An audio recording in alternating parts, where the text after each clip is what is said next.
வணக்கம். Environmental engineering நம்ம start பண்ணியிருக்கோம். அதில் என்விரான்மெண்டல் இஷ்யூஸ் பற்றி போன கிளாஸில் நம்ம பார்த்தோம். ஸோ இந்த வகுப்பில் நம்ம பார்க்கக்கூடியது நேச்சுரல் ரிசோர்ஸஸ் அப்படின்னு ஸ்கெடியூலில் இருக்கும். பட் நேச்சுரல் ரிசோர்ஸஸ் நம்ம ஆல்ரெடி இதுலேயே பார்த்தோம், ஜாகிரஃபிலேயே நம்ம பார்த்தாச்சு. பவர் ரிசோர்ஸஸில் பார்த்ததே போதுமான அளவில் இருக்குது. அதனால் நேச்சுரல் ரிசோர்ஸஸ் நம்ம பார்க்க வேண்டாம். ஸோ இன்றைக்கி நம்ம என்ன பார்க்கலாம் அப்படின்னா பயோடைவர்சிட்டியே பார்க்கலாம். பயோடைவர்சிட்டி அண்ட் கன்சர்வேஷன் இதுக்கான விஷயங்களை நம்ம இன்றைக்கி பார்க்கலாம். இந்த பயோடைவர்சிட்டி அண்ட் கன்சர்வேஷனையே நம்ம என்ன பண்ண போகிறோம் அப்படின்னா ஒரு 3 பார்ட்டாக நம்ம பிரித்து பார்க்க போகிறோம். ஓகேங்களா? So biodiversity part 1, part 2 and then அதுக்கான கன்சர்வேஷன் ஸ்ட்ராட்டஜிஸ் பார்ட் 3 அப்படின்னு சொல்லிட்டு அதில் சில ஆக்டையும் சேர்த்து பார்ப்போம். ஸோ ஒரு 3 பார்ட்டாக நம்ம பிரித்து பார்க்க போகிறோம். ஸோ இந்த ஸ்கெடியூலில் லைட்டாக ஒரு ரீஅரேஞ்ச்மெண்ட் இருக்குது, அவ்வளோதான். ஓகேங்களா? ஸோ இதுபடி நம்ம பார்க்கலாம். ஸோ பயோடைவர்சிட்டி பல்லுயிர் பாதுகாப்பு அப்படின்னு நம்ம சொல்லலாம். ஓகேங்களா? So what is mean by biodiversity? So முதல்ல இதுக்கான சோர்ஸை நான் சொல்லிடுறேன். 12ஆம் வகுப்பு ஜுவாலஜி புக்கில் இருக்கு. ஓகேங்களா? ஸோ விலங்கியல் புத்தகத்தில் இந்த பல்லுயிர் பாதுகாப்பு பல்லுயிர்களை பற்றி இருக்குது. Biodiversity as well as conservations ரெண்டுமே இருக்குது அப்படின்றத புரிஞ்சுக்கோங்க. சரி வாங்க, முதல்ல என்னென்னா இதுக்கான டிபார்ட்மெண்ட் இருக்கா அப்படின்னு கேட்டால் எஸ், தமிழ்நாட்டில் இதுக்கான டிபார்ட்மெண்ட் இருக்குது. டிஎன் பயோடைவர்சிட்டி போர்டு அப்படின்னு சொல்லுவாங்க. டிஎன் பயோடைவர்சிட்டி போர்டு, பிபி அப்படின்னு சொல்லுவாங்க. இது போல் ஒரு போர்டு இருக்கான்னு கேட்டால் இருக்குது. ஸோ அந்த போர்டுக்கான வெப்சைட் இருக்கா அப்படின்னு கேட்டால் இருக்குது. அந்த போர்டில் நீங்கள் என்ன வேணாலும் பார்க்கலாம். முக்கியமான ஆர்டிகல்ஸ், முக்கியமான ஆக்டு, ஓகேங்களா, முக்கியமான கைட்லைன், நீங்கள் என்ன வேணாலும் பார்க்கலாம். எது வேணாலும் நீங்கள் டவுன்லோட் பண்ணிக்கலாம். அதுலேயே என்னென்னா பயோஸ்பியர் எங்கே இருக்குது, ஹாட்ஸ்பாட் எங்கே இருக்குது, இது எல்லா தகவல்களும் இந்த வெப்சைட்லேயே இருக்குது. இந்த வெப்சைட் ஆனால் ஆங்கில வடிவத்தில், இங்கிலீஷில் மட்டும்தான் இருக்குது. அதனால் தமிழ் மீடியம் ஸ்டூடெண்ட் இதை எப்படி போய் பார்ப்பீங்கன்னு தெரியல. ஆனால் முக்கியமான ஃபேக்ட் எல்லாத்தையும் நீங்கள் பார்த்துக்கலாம். ஸோ இல்லை சார், எனக்கு நல்ல ஃபேக்ட் எல்லாமே தமிழில் வேணும் அப்படின்னா நான் ஆல்ரெடி சொன்னதான், 12ஆம் வகுப்பு பாட புத்தகத்தை எடுங்க. அதில் விலங்கியல், ஓகேங்களா, ஜுவாலஜி புக் எடுங்க. அதுலேருந்து கேட்கக்கூடிய கொஸ்டின்ஸ் கண்டிப்பாக இருக்குது. அதே நிறைய ஸ்டூடெண்ட் கேட்குறீங்க, எப்படி சார் கொஸ்டின் கேட்பாங்க அப்படின்னு பார்க்குற பட்சத்தில் கொஸ்டினை டீப்பாக கேட்குறத விட கொஸ்டினை யோசிக்கிற விதத்தில் கேட்பாங்க. டீப்பாக நிறைய ஃபேக்சுவல் டேட்டாஸ் வச்சு கேட்குறாங்களோ இல்லையோ, அது நல்லா யோசிக்கக்கூடிய விதத்தில் கேட்கலாம். ஸோ இதை நம்ம பார்க்கும்பொழுது டிஎன்பிஎஸ்சியில் குரூப் 2A என்விரான்மெண்டல் அப்படின்றது கொஞ்சம் புதுசு தான். ஆனாலும் கூட நம்ம என்ன பார்க்கலாம், previous year UPSC, previous year other board question like SSC questions இதெல்லாம் பார்க்கும்பொழுது நமக்கு கேட்கக்கூடிய விதம் எது அப்படின்றது நமக்கு தெரியும். ஃபார் எக்ஸாம்பிள் நீங்கள் பார்த்தீங்க அப்படின்னா இது மத்திய பிரதேசத்துக்கான பப்ளிக் சர்வீஸ் மெயின்ஸ் எக்ஸாமினேஷன் சொல்லிட்டு ஒரு பேப்பர். இதில் என்ன கேட்குறாங்க, dash may be defined as sum of total species richness, that is the number of species of plants, animal, microorganism occurring in the given habitat. அப்போ ஒரு குறிப்பிட்ட ஏரியாவில் இருக்கக்கூடிய தாவரம், விலங்குகள், நுண்ணுயிர்கள் இவங்க எல்லாரையும் ஒன்று சேர்த்து ஒரு கவுண்ட் சொல்கிறோம் இல்லையா, அதுக்கு பேர் என்னங்க அப்படின்றது கொஸ்டினாக கேட்குறாங்க. ஸோ இதை நம்ம என்ன சொல்லலாம், பயோடைவர்சிட்டின்னு சொல்லலாம். ஓகேவா? அப்போ புரிஞ்சுக்கோங்க, ஒவ்வொரு வார்த்தைக்கான டெஃபினேஷன் மேபி கொஸ்டினாக கேட்கலாம், ஸ்டேட்மெண்ட் விதியாக கொஸ்டின் கேட்கலாம். எப்படிலாம் கொஸ்டின் கேட்கலான்றதை நான் உங்களுக்கு சொல்கிறேன். பின்வருவனவற்றில் எந்த ஆண்டுகளை ஐக்கிய நாடுகள் அவை ஐக்கிய நாடுகள் அவை சர்வதேச பல்லுயிர் ஆண்டுகள் வேர்ல்டு இன்டர்நேஷனல் பயோடைவர்சிட்டி இயர்னு எந்த இயரை அனௌன்ஸ் பண்ணுறாங்க அப்படின்றது கொஸ்டின். ஓகேங்களா? 2010 இஸ் ரைட் ஆன்சர். ஸோ இது போல் கொஸ்டின் கேட்கறதுக்கான வாய்ப்புகள் இருக்குது. இதுவும் ப்ரீவியஸ் இயர் கொஸ்டின் தான். இந்தியாவில் உள்ள பின்வரும் பகுதிகளில் எது பல்லுயிர் பெருக்கத்தின் இருப்பிடம், எது பயோ ஹாட்ஸ்பாட், எஸ் அதுதான் கொஸ்டினை கேட்குறாங்க. ஸோ மேற்கு தொடர்ச்சி மலைகள் அப்படின்றது ரைட்டான ஆன்சர். ஓகேங்களா? ஒவ்வொன்றும் பார்க்கலாம், ஒவ்வொரு டெஃபினேஷனாக நம்ம இன்னைக்கு கொஞ்சம் பார்க்கலாம். ஓகேங்களா? பார்ட் 1ல். ஸோ இங்கே பார்த்தீங்க அப்படின்னா 2010 தான் ஐக்கிய நாடுகள் சபை சர்வதேச இன்டர்நேஷனல் பயோடைவர்சிட்டி இயராக அனௌன்ஸ் பண்ணுறாங்க அப்படின்றது சொல்கிறாங்க. ஓகேங்களா? So international biodiversity, first of all பயோடைவர்சிட்டினா என்ன அப்படின்றது நமக்கு தெரியணும். ஓகேங்களா? அப்படி தெரிஞ்சால் மட்டும்தான் நமக்கு இந்த டேர்ம் எல்லாமே புரியும், நான் சொல்கிறேன்.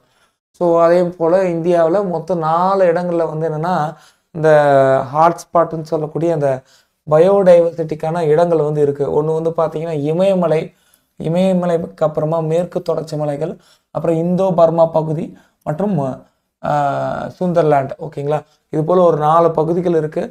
இந்த பகுதிகளில் வந்து பார்த்தீங்கன்னா வந்து 6000 தாவர இனங்கள் இருக்குது. அதில் 3000 தாவர இனங்கள் உள்ளூர் இனங்கள் சொல்கிறாங்க. இதில் இருக்கக்கூடிய தாவரங்களுக்கான அந்த ஏரியா வந்து பார்த்தீங்கன்னா 1,90,000 கிலோமீட்டர் ஸ்கொயர் லேண்ட் ஏரியாவில் வந்து இருக்குது. அது அப்படியே வந்து இன்னைக்கு வந்து பாதியாக வந்து குறையுது அப்படின்றாங்க. 43,000 சதுர கிலோமீட்டர் அந்த அளவு தான் வந்து பிளான்ட் எல்லாம் இருக்குது, காடுகள் வந்து இருக்குது அப்படின்றது சொல்கிறாங்க. ஸோ இதில் வந்து 450 வகையான பறவைகள் இந்த 4 பகுதிகளில் இருக்குது. 140 வகையான பாலூட்டிகள், 260 வகையான ஊர்வனங்கள் மற்றும் 175 வகையான நீர்வீழ்ச்சிகள் வந்து இருக்குது அப்படின்றத சொல்கிறாங்க. இப்போ பயோடைவர்சிட்டி இஸ் நத்திங் பட், இந்த உலகம் நமக்கு மட்டும் வந்து சொந்தமானது இல்லை, நிறைய டிஃப்ரென்ஸ். இப்போ மனிதன் எடுத்தாலேயே மனிதன்லேயே நிறைய வித்தியாசம் இருக்குது இல்லையா? ஆரியன் சொல்கிறாங்க, திராவிடன் சொல்கிறாங்க, ஓகேங்களா, இந்தியன் சொல்கிறாங்க, யூரோப்பியன் சொல்கிறாங்க, அப்புறம் ஆப்பிரிக்காவில் இருக்கக்கூடிய மக்கள் சொல்கிறாங்க, நீக்ரோன்னு சொல்கிறாங்க. அப்போ மனிதன் அப்படின்னாலே மனிதனுக்குள்ளேயே இனங்களில் நிறைய பாகுபாடு இருக்குது. மனிதன்ற ஒரு ஸ்பீசிஸ்குள்ளேயே எவ்வளோ ஜெனட்டிக்காக வந்து வேரியேஷன்ஸ் இருக்குது. அப்போ இதில் மனிதன், அதுக்கப்புறம் பார்த்திங்கன்னா விலங்குகள் எக்கச்சக்கமாக, அதுக்கப்புறம் தாவரங்கள் எத்தனையோ வகைகள், எத்தனையோ இனங்கள் இருக்குது. அப்போ இந்த உலகம்ன்றது எல்லாருக்கும் சொந்தம். அப்போ ஒரு குறிப்பிட்ட லேண்ட் ஏரியாக்குள்ளே கண்டிப்பாக ஏரியா இன்வால்வ் ஆகணும். அதுதான் வந்து இங்கே பார்க்குறோம். சதுர கிலோமீட்டர் கண்டிப்பாக வந்து என்னென்னா ஒரு ஏரியா இன்வால்வ் ஆகணும். அந்த ஏரியாக்குள்ளே பல்வேறு பலதரப்பட்ட விலங்குகள் வந்து வாழலாம். மனிதர்கள் இருக்கலாம், பாலூட்டிகள் இருக்கலாம், தாவரங்கள் இருக்கலாம், ஓகேங்களா, ஓரறிவுலேருந்து 6 அறிவு வரையும் எல்லாமே வந்து இருக்கலாம். அப்போ பல்வேறுபட்ட உயிரினங்கள் அப்படின்ற வார்த்தை தான் கரெக்டாக இருக்கும், இருக்காங்க இல்லையா? அவங்க எல்லாரும் ஒன்று சேர்ந்ததாங்க இந்த பல்லுயிர். ஓகேங்களா, பயோடைவர்சிட்டி அப்படின்றது கண்டிப்பாக ஒரு குறிப்பிட்ட ஏரியாக்குள்ள அப்படின்றத புரிஞ்சுக்கோங்க. இதில் இன்னொன்று பார்த்துக்கோங்க, கண்டிப்பாக வந்து கொஸ்டின்ஸ் வந்து எப்படி கேட்பாங்க அப்படின்னா, நம்ம ஸ்டேட்மெண்ட் ரீதியாகவும் வந்து கொஸ்டின் கேட்பாங்க. பல்லுயிர் பெருக்கத்திற்கு அச்சுறுத்தல், பயோடைவர்சிட்டிக்கு எது வந்து அச்சுறுத்தலாக இருக்குது அப்படின்னா, புவி வெப்பமயமாதலா, இயற்கை வாழ்விட சிதைப்பா, வேற்று கிரகவாசிகளினுடைய படையெடுப்பா, சைவ உணவு முறையை ஊக்குவித்தலா அப்படின்னு வந்து பார்க்கும் பொழுது இந்த புவி வெப்பமடைதல் அப்படின்றத சொல்லலாம். ஓகேங்களா, இயற்கை வாழ்விட சிதைப்பு சொல்லலாம். வேற்று கிரகவாசிகளின் இது வேற்று கிரகவாசிகள் அப்படி சொல்ல முடியாது. ஒரு குறிப்பிட்ட லேண்ட் இருக்குது அப்படின்னா இங்கே வந்து உள்ளூர் தாவரங்கள் இருக்கும். அதாவது இண்டோஜினியஸ் அப்படின்ற ஒரு வார்த்தை வந்து இருக்குது. உள்ளூர் தாவரங்கள் இருக்குது. அப்போ உள்ளூர் தாவரங்கள் இருக்கும் பொழுது வெளியிலேருந்து வரக்கூடிய தாவரங்கள் இங்கே வந்துச்சுன்னா உள்ளூர் தாவரங்கள் அழிய ஆரம்பிக்கிறோம். சரி, எக்ஸாம்பிளாக கருவேலை மரம் இருக்கிறதுனால மற்ற தாவரங்கள்லாம் சரியாக வந்து வளரல. அதே போல் வந்து பார்த்திங்கன்னா இந்த கெளுத்தின்னு சொல்லுவாங்க, பெரிய கெளுத்தின்னு சொல்லுவாங்க. ஏரிகள்லாம் வந்து என்னென்னா அந்த மீன் வந்து தடை செய்யப்பட்டது. அது வந்து இருக்கிறதுலே ரொம்ப பெருசாக வந்து இருக்கும். ஓகேங்களா, அந்த கேட்ஃபிஷ் தான். ஓகேங்களா, திட்ட மீசுகள்லாம் வச்சுக்கிட்டு பெரிய மீனாக வந்து இருக்கும். ரொம்ப ஷார்ட் பீரியடில் வளர்ந்துடும். அது என்ன பண்ணோம், உள்ளூர் மீனாக இருக்கக்கூடிய நாட்டு கெளுத்தி, கெண்டை இது எல்லாத்தையும் வந்து வளர விடாமல் அழிச்சிடும். அப்போ அங்கே இருக்கக்கூடிய எக்கோசிஸ்டம் அப்படின்னு சொல்லக்கூடிய அந்த சூழியல் வந்து பாதிப்புக்குள்ளாகுது இல்லையா? அப்போ அதை தான் இங்கே வந்து சொல்கிறாங்க வேற்று கிரகவாசிகள் அப்படின்னா நம்ம அப்படி தான் வந்து பார்க்கணும். ஸோ இப்படி வந்து பார்க்கும்பொழுது ABC 3மே வந்து ரைட்டுன்னு சொல்லலாம். ஸோ இது ஸ்டேட்மெண்ட் ரீதியாக வந்து கொஸ்டின். அப்போ எப்படி கொஸ்டின் கேட்குறாங்க அப்படின்ற ஒரு விஷயம் வந்து நமக்கு வந்து தெரியணும். சரி வாங்க, இந்த பயோடைவர்சிட்டியில் நிறைய இருக்குங்க, நிறைய கோட்பாடுகள், நிறைய விஷயங்கள் வந்து இருக்குது. இது எல்லாமே தான் நம்ம வந்து பார்க்கணும். இது எல்லாத்தையும் பேஸ் பண்ணி ஸ்டேட்மெண்ட் கேட்கலாம், இல்லை டேட்டாஸ் வந்து கேட்கலாம், எல்லாத்தையும் நம்ம வந்து பார்க்கணும். ஸோ இதில் வந்து பார்த்திங்கன்னா ஃபர்ஸ்ட் ஆஃப் ஆல் கோட்பாடுகள். இந்த பயோடைவர்சிட்டியில் எதுலாம் நம்ம லாஸ் பண்ணுறோம், பயோடைவர்சிட்டி லாஸஸ் சொல்லுவோம். எந்தெந்த பிளான்ஸ்லாம் வந்து அழியுது, எந்தெந்த அனிமல்லாம் வந்து அழியிறாங்க. ஓகேங்களா, ஸோ அந்த லாஸஸுக்கு காரணம் என்ன? இப்போ பயோடைவர்சிட்டி அதுக்கு முன்னாடி இருக்கக்கூடிய பெரிய சேலஞ்ச் என்ன? குளோபல் வார்மிங் அது இதுன்னு இருக்கு இல்லையா? அது எல்லாத்தையும் நம்ம வந்து சொல்லலாம். பயோடைவர்சிட்டிக்கான இம்பார்ட்டன்ஸ் என்ன? அதாவது 2000 வகையான எறும்புகள் இருக்குன்னு சொல்கிறாங்க. இப்போ நம்ம சொல்லலாம் 2000 எறும்புகளில் கொஞ்சம் 500 வகையான எறும்புகள் வந்து அழிஞ்சிச்சு வச்சுக்கோங்களேன், அதனால் உலகம் வந்து நல்லா இருக்கும், இல்லை அதனால் வந்து உலகத்துக்கு பாதிப்பு இல்லை அப்படின்னு நம்ம சொல்லலாமான்னு கேட்டால் சொல்ல முடியாதுங்க. 2000 வகையான எறும்புகளில் 500 வகையான எறும்புகள் அழிஞ்சாலே இந்த உலகத்தில் இந்த எக்கோசிஸ்டம் சூழியலில் கடுமையான பாதிப்புகள் வந்து உருவாகும். அப்போ அந்த சூழியலில் எக்கோசிஸ்டத்தில் இல்லை இந்த இந்த பயோடைவர்சிட்டி வந்து குறையுது அழியுது அப்படின்னா டெஃபினட்டாக வந்து அது இந்த உலகம் வந்து நல்லா இருக்கிறதுக்கான வழியே இல்லை. அது ஏதோ ஒரு வகையில் வந்து இம்பேக்ட் கொடுக்கும். அதான் சொல்லுவாங்களே, யானைகள் அழிஞ்சா காடுகள் விலங்குகள் அழிஞ்சிடும், மனிதர்கள் வந்து அழிஞ்சிருவாங்க. பயோடைவர்சிட்டி இல்லை அப்படின்னாலே மனிதன் அழிஞ்சிருவான். ஓகேங்களா? பல்லுயிரில் மனிதன் மட்டும்தான் வந்து என்னென்னா இருக்கான் அப்படின்ற ஒரு சினாரி, மனிதன் மட்டும்தான் இருக்கான். மற்ற பல்லுயிர்களில் பல உயிர்கள் இல்லை அப்படின்னா டெஃபினட்டாக மனிதன் வந்து அழிஞ்சிருவான். அப்போ அதுக்கான முக்கியத்துவம் என்ன, பரிமாணம் என்ன, ஓகேங்களா, உள்ளூரில் இருக்கக்கூடிய பயோடைவர்சிட்டி என்ன, அதுக்கான நிலைகள் என்ன, கோட்பாடுகள் என்ன அப்படின்றத தான் பார்க்க போகிறோம். ஓகேங்களா? So endangered loss of biodiversity, biodiversity லாஸஸ்க்கான reasons, importance of biodiversity, threats, அதில் இருக்கக்கூடிய அச்சுறுத்தல்கள் என்னெல்லாம் இருக்குது, ஹாட்ஸ்பாட் அப்படின்னு சொல்லக்கூடிய பகுதிகள் எதெல்லாம் இருக்குது, லெவல் ஆஃப் பயோடைவர்சிட்டியுடைய நிலைகள், இதெல்லாம் சேர்ந்து தாங்க இது. ஓகேங்களா? இது அத்தனையும் சேர்ந்து தான் வந்து 3 பகுதிகளாக நம்ம வந்து பிரித்து பார்க்க போகிறோம். அத்தனையுமே அப்படி கதை போல் கேளுங்க. பேசிக்ஸ் தான். பேசிக்ஸு அட்வான்ஸாக கொஸ்டின்ஸ் எதுவும் வந்து அட்வான்ஸாக கேட்க போகிறதில்ல. பேசிக்கே கன்ஃபியூஸ் பண்ணுற மாதிரி தான் கேட்க போகிறாங்க. ஃபஸ்ட்டு அதை புரிஞ்சுக்கோங்க. அதை எப்படி பேசிக்ஸில் ஃபண்டமெண்டலில் நீங்கள் வந்து ஸ்ட்ரென்தன் ஆகணும்.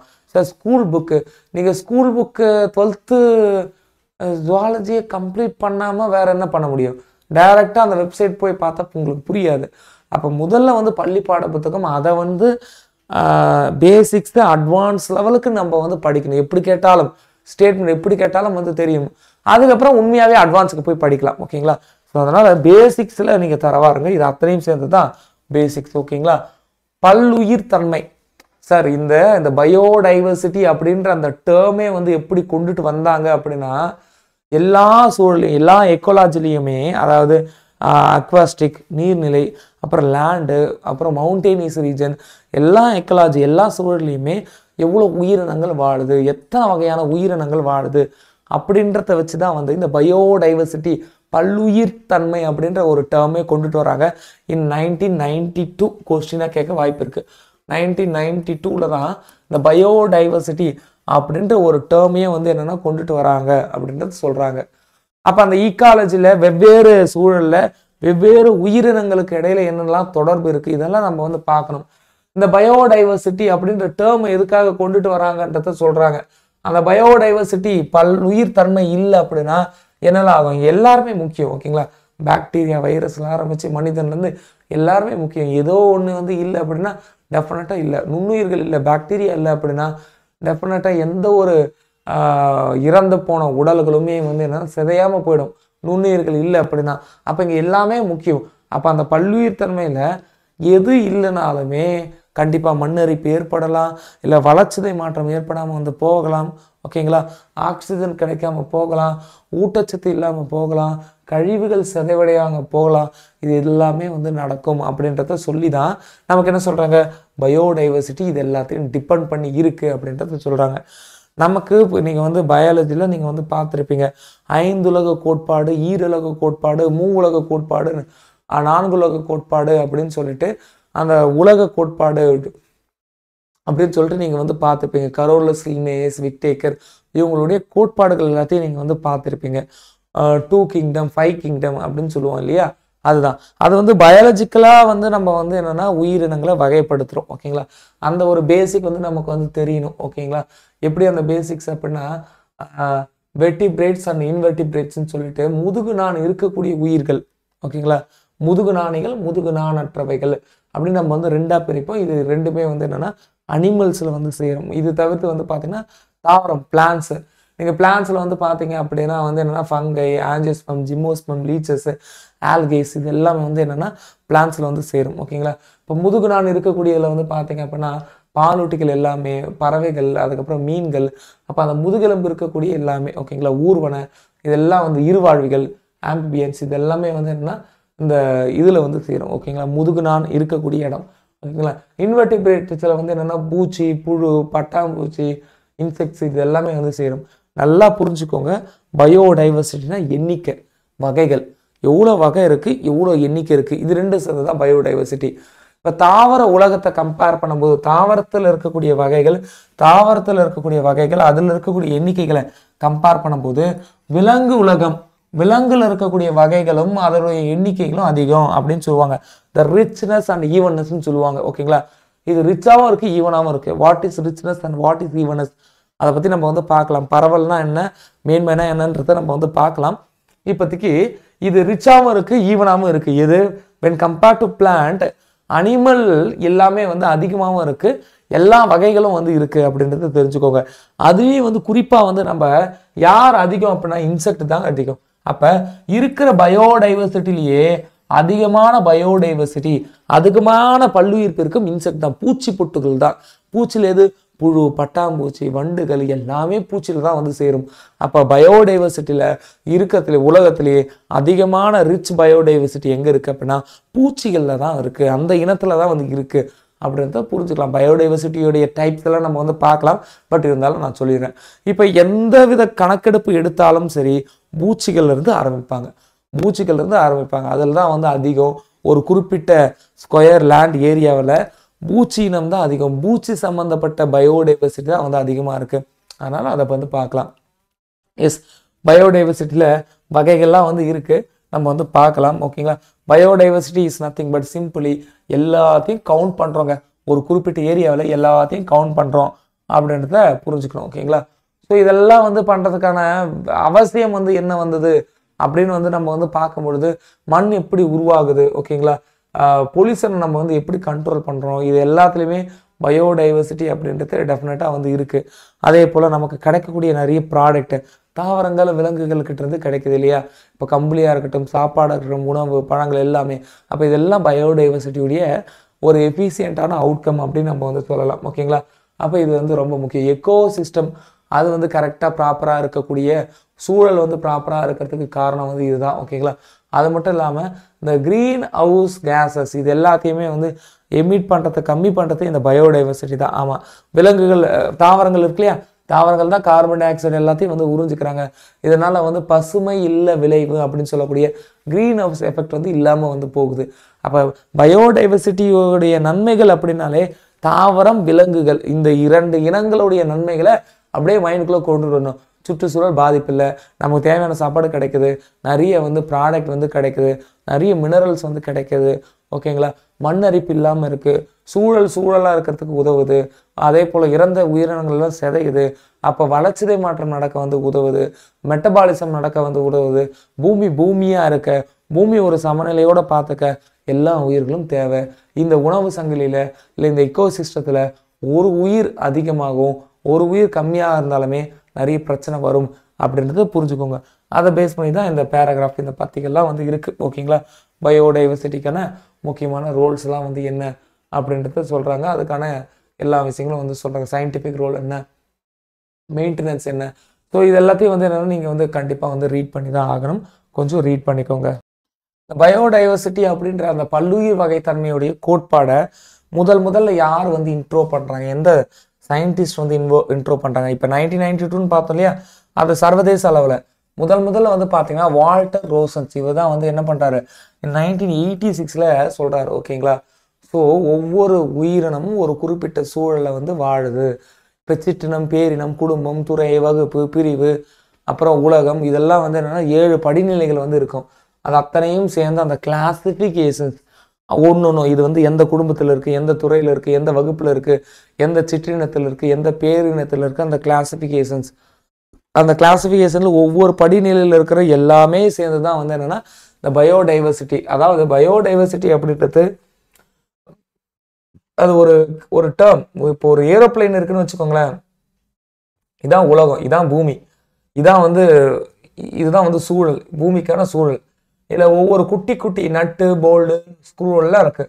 ஒவ்வொன்றுமே ரொம்ப முக்கியம். ஒவ்வொன்றுமே சின்ன உயிர்கள், அது தாவரமாக இருக்கலாம், விலங்காக இருக்கலாம், எது வேணாலும் வந்து இருக்கலாம் அப்படின்றத புரிஞ்சுக்கோங்க. எந்த காடுகள் வேணாலும் இருக்கலாம், எந்த ஒவ்வொரு நட்டுமே வந்து முக்கியம், ஒவ்வொரு போல்டுமே வந்து ரொம்ப முக்கியம். அந்த எதுவுமே இல்லை அப்படின்னா இந்த ஏரோப்ளைன் அப்படின்றது ஃபங்க்ஷன் ஆகாது, ஆபத்தில் போய் ஒவ்வொரு பாட்டாக வந்து கழண்டு போயிடும் அப்படின்றத புரிஞ்சுக்கோங்க. ஓகேங்களா, ஸோ இங்கே வந்து பார்த்தீங்க அப்படின்னா ஒரு முக்கியமான ஒரு டேட்டா வந்து நமக்கு வந்து கிடைக்குது. இதையும் நம்ம வந்து பின்னால் வந்து பார்ப்போம். இப்போ பூமி இருக்குது அப்படின்னா பூமியில் இது வந்து நிலநடுக்கோடுன்னு சொல்லக்கூடிய ஈக்குவேட்டர், அதுக்கப்புறம் பார்த்தீங்கன்னா கேன்சர், ஓகேங்களா, அப்புறம் கேப்ரிகான் 2 வந்து இருக்குது, கடகரேகை மகர ரேகை. இதில் இது வந்து பார்த்தீங்கன்னா வெப்பமண்டலம் அப்படின்னு நம்ம வந்து சொல்லுவோம், டிராபிக்கல் ரீஜன் சொல்லலாம்.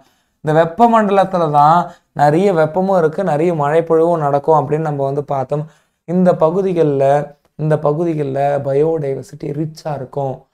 அப்படியே இந்த பகுதியை விட்டு மேலே மேலே துருவத்தை நோக்கி போக இல்லை துருவத்தை நோக்கி மேல் நோக்கியோ இல்லை கீழ் நோக்கியோ போக பயோடைவர்சிட்டி அப்படின்றது கொஞ்சம் கொஞ்சமாக குறைஞ்சிக்கிட்டே வருது அப்படின்றது சொல்கிறாங்க, ஓகேங்களா. அப்போ மற்ற பகுதிகள் இந்த வட துருவத்தை நோக்கியோ இல்லை தென் துருவத்தை நோக்கியோ போகும்பொழுது பயோடைவர்சிட்டி அப்படின்றது இல்லாமல் போகுது அப்படின்றத சொல்கிறாங்க. அப்போ இது வந்து ஒரு டேட்டாவோட படித்தா நல்லா இருக்கும் இல்லையா, அந்த டேட்டாவை நான் வந்து கொடுக்குறேன், இது வேண்டாம், ஓகேங்களா. ஸோ இன்னொரு டேட்டா இருக்குது, அதை நம்ம வந்து பார்க்கலாம். ஓகே, இப்போ பயோடைவர்சிட்டி அப்படின்றது 1986 வால்டர் ரோசன் அப்படின்றவர் தான் அந்த பயோடைவர்சிட்டி அப்படின்ற ஒரு டேர்மை வந்து கொண்டுட்டு வந்தார் அப்படின்றத புரிஞ்சுக்கோங்க. பயோடைவர்சிட்டியில் வந்து வகைகள் வந்து இருக்குது, அந்த வகைகளை பற்றி நம்ம வந்து பார்க்கலாம், ஓகேங்களா. ஸோ இதில் வந்து பார்த்திங்க அப்படின்னா 3 வகைகளாக நம்ம வந்து பிரிக்கிறோம். ஒன்று வந்து பார்த்திங்கன்னா ஜெனட்டிக் பயோடைவர்சிட்டி அப்படின்னு சொல்லக்கூடிய மரபியல் பல்வகைத்தன்மை, இன்னொன்று சிற்றின அதாவது ஸ்பீசியஸ் டைவர்சிட்டி, இன்னொன்று வந்து பார்த்திங்கன்னா கம்யூனிட்டி அல்லது ஈகோசிஸ்டம் டைவர்சிட்டி அப்படின்னு சொல்லுவாங்க, ஓகேங்களா. இதில் ஜெனட்டிக்கை பற்றி நம்ம வந்து பார்க்கலாம். ஓகே, ஜெனட்டிக் பயோடைவர்சிட்டி அப்படின்னா வந்து என்ன அப்படின்றத நம்ம வந்து பார்க்கலாம், ஓகேங்களா. ஜெனட்டிக் பயோடைவர்சிட்டி, ஸோ இந்த இமேஜ் வந்து பார்த்தோன்னா உங்களுக்கே வந்து தெரியுது. ஜெனட்டிக் பயோடைவர்சிட்டிக்கு அர்த்தம் வண்டுகள் இருக்குது, ஆனால் அந்த வண்டுகளே வெவ்வேறு கலரில் வந்து இருக்குது. அப்போ இது வந்து ஜெனட்டிக்காக வந்து வேரி ஆகுது. ஒரே ஒரு குடும்பம் தான், ஒரே ஒரு துறை தான், ஒரே ஒரு வகுப்பு, ஒரே பிரிவு, எல்லாம் ஒரே பிரிவில் தான் வந்து வராங்க. அதுக்குள்ளேயே சின்ன சின்ன வேரியேஷன்ஸ் இருக்குது. நம்ம எல்லாம் மனிதர்கள், ஆனால் சில பேர் கருப்பாக இருக்கும், சில பேர் வெள்ளையாக இருக்காங்க. ஜீன்ஸ் ஜெனட்டிக் மாறுது, எல்லாம் ஒரே ஸ்பீசிஸ் தான், மனிதன் தான். மனிதன்ற அந்த இனத்துக்குள்ள எவ்வளோ வேறுபாடு இருக்குது. அப்போ இந்த பயோடைவர்சிட்டிக்கு பேர் தான் ஜெனட்டிக் டைவர்சிட்டி அப்படின்னு சொல்லுவாங்க, ஓகேங்களா. அதாவது மரபியல் ரீதியாக. அடுத்து வந்து பார்த்தீங்கன்னா வந்து ஸ்பீசியஸ் டைவர்சிட்டி அப்படின்னு சொல்லுவாங்க. ஸ்பீசியஸ்னா இது டோட்டலாக வந்து வேற, அதாவது மனிதன் அப்புறம் பக்கத்தில் வந்து பார்த்தீங்க அப்படின்னா ஒரு பூனை இல்லை ஒரு நாய் இல்லை ஒரு அனிமல். அப்போ இது ஒரு உயிரினம், இது ஒரு உயிரினம். அப்போ 2 வேற ஸ்பீசிஸை எடுத்து நம்ம வந்து கம்பேர் பண்ணுறோம் அப்படின்னா ஒரு குறிப்பிட்ட ஏரியாவில் ஒரு குறிப்பிட்ட ரீஜனில் 2 வேற ஸ்பீசிஸை வச்சு நம்ம வந்து பார்க்குறோம் அப்படின்னா அதுக்கு பேர் ஸ்பீசியஸ் டைவர்சிட்டி அப்படின்னு நம்ம வந்து சொல்லுவோம்.